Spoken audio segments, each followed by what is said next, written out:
Hi, everyone. My name is Darlene Corbett, and I'm here again to talk to you about confidence, part 2. We may go into part 3 also, but today I want to talk about, can you make it even if you don't feel that way? Yes, you can at least start. That old saying, fake it until you make it, does have some merit. The great Sun Tzu, he was a military leader from long ago. I believe he was from China and was really quite the person to lead his people. One of the quotes he uses, I'm only going to use part of the quote because the other does not pertain to what we're talking about. Appear strong when you feel weak. That is absolute. You can be shaking in your boots, but you look like you are strong. You appear to exude strength, even while you're trying to increase that strength, confidence. I had a colleague in the speaking world, writing world, should I say. He's in the writing world. His name is Len Bernat, B-E-R-N-A-T, or Bernat. I'm not really sure how to say it. And I don't know him, but we know each other because we are in this writing community called Biz Catalyst 360. Len wrote an interesting article not long ago, and I suggest you go to Biz Catalyst 360 and look up Len, B-E-R-N-A-T. Unfortunately, I don't know the name of the article. He had a superior while he was in the military that didn't like him for some reason, just didn't like him, didn't treat him well, looked down upon him. Who knows why? We don't know. People sometimes evoke strong feelings in other people that have nothing to do with that person. Therapists know that for sure. Well, Len got to the point where he had it. And one day he walked into the office of this gentleman who wasn't acting very gentlemanly. He said, and I'm paraphrasing, I don't remember exactly the precise words. I'm a great person. You don't like me, but I am a great person. Well, he took this superior by surprise. And eventually the superior stopped maltreating him or ignoring him. Who knows if he ever really liked him, but he respected him. That's what confidence can exude. Now, I'm sure for a while, Len did not feel he could do that, but he did. And maybe he was feeling confident in that moment in time. Maybe he was confident as a person, but it was being diminished by this not so nice person, his superior. So he went in and showed that strength of believing in who he was. And that is confidence. You can fake it until you make it. Many people have. Many people do great feats, not believing they can, but they go, I have to do this. And that confidence comes through. The starfish pose. Apparently, I didn't know much about it because I really believe in some of the elements of it, but apparently it was somebody that TED Talks about maintaining the starfish pose. That makes you feel more confident. And apparently research debunked this, or there were surveys done that debunk this. I don't know much about it. But I will say this. I do think there's some credibility to maintaining a certain posture, a certain shoulders back, head high. Some see it as arrogance. It depends. Some people do act arrogant when they're strutting around with their feathers all out. But others, it's just confidence. There's a difference. Confidence in who they are. They're nice to people, but they're confident about who they are. When you see people hunching over, do they look confident to you? No. And maybe they are, but they're not projecting that. That is how you begin. You have to practice it. Think about it. You learn how to drive a car. Do you know instinctively how to drive a car? Of course not. We all learn, we get on behind that wheel, and I don't know, some people aren't afraid, but many of us are anxious about taking that driving test. I'll just share this. I'll never forget. I said to my mother years ago, I'm nervous about taking this driving test. She goes, well, you better pass. Everyone else does. She was tough, loving, but tough. But I did pass. I was a little anxious. That snapped me out of my anxiety, though. And sometimes that's what happens. Somebody can say something like what happened with Len. that person over and over. It's like, I've had it. Something snapped in me. I drove, I did superbly, I got my license. But we don't know some of these things instinctively. You have to practice. Those who take their first dive in a swimming pool, you have to practice. Or you have to believe that you can do it because you've never taken a dive before and doing it right and perfecting it. But to do it the first time, so many things. Driving on a bicycle without training wheels. I remember at first it just didn't seem like it was going to come. Then one day I just did it.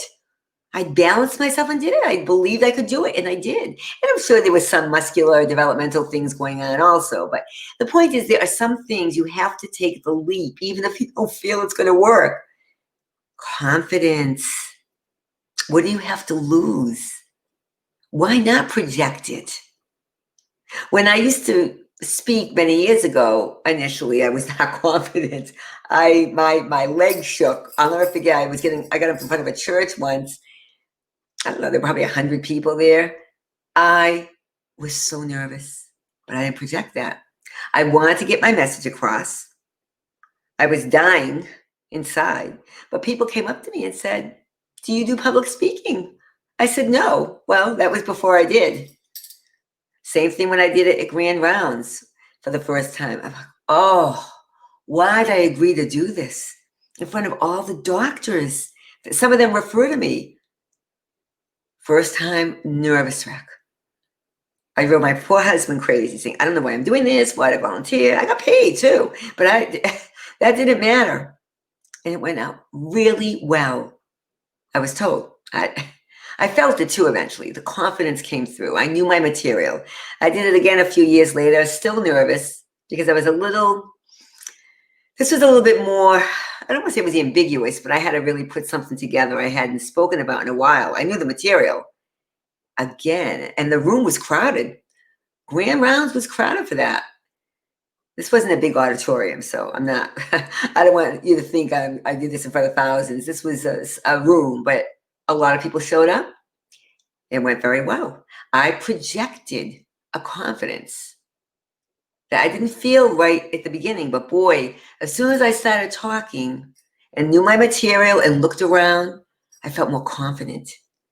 And I often tell people when they're speaking publicly or professionally, more publicly because they're not professionals, they're often nervous. Well, even us professionals get nervous, appropriately so. You want to be on your best.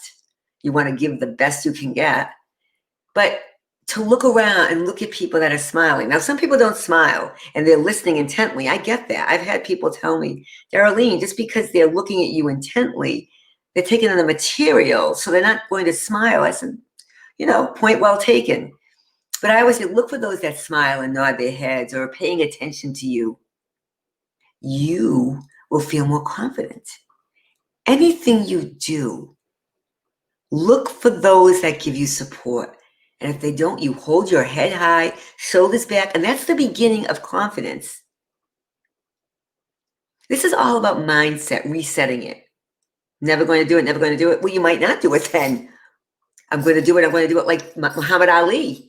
I was great before I was great, and he practiced that. He practiced his craft, but he practiced the mental rehearsal, which we're going to dive into eventually. Practice. Believe in yourself. Even if it's for the moment, I'm going to do this. It's killing me, but I'm going to get up and do it. And guess what? You will project confidence. And not only that, it will be received. You will be understood as being confident. You may give them the biggest surprise because they say, "Oh, I never knew that person could project that way." Confidence. Give it some thought. Start looking in the mirror. Just practice your body language. Even if that was debunked about the starfish, who cares? I'll just say one thing about that. Years ago, I was in a gym, and we all have areas we want to keep our body in shape. And I'll never forget, I said to the trainer at the moment, "Yeah, I don't really love my certain part of my body, not my hip area. A lot of women don't." She said to me, "Darlene, what I think is the most beautiful thing of all? Posture. Posture. It projects something. You stand tall." And I never forgot that. Because you do stand tall. It's better for you anatomically, obviously, for your body. for everything, but it's also better for your mind. It helps you reset your mind. And I remember taking Pilates after and always maintaining that shoulders back pose. I feel better. So give it that a try. Write down another word in your journal about confidence or a sentence. Write it down in your journal and write anything else you want with it. And then go look in the mirror and just shoulders back, head high. Confidence. And watch what happens. You will see a difference, and so won't others. But more importantly, not only will you see a difference on the outside, you'll begin to feel a bit differently on the inside. In the meantime, have a lovely rest of the day. When the student's ready, the teacher appears. I'm honored to be there as I continue to learn from all those around me. Darlene Corbett, the UnStuck expert. Want to get you resetting your mindset, not only to get unstuck, but here's my book. Stop depriving the world of you. And if you think you're too old, oh, no. Again, reminders. Wrote this in my late 50s, was finally published at 61. When you use a traditional publisher, it takes a good year. I will give my book a kiss. I'll throw you a kiss. And bye for now.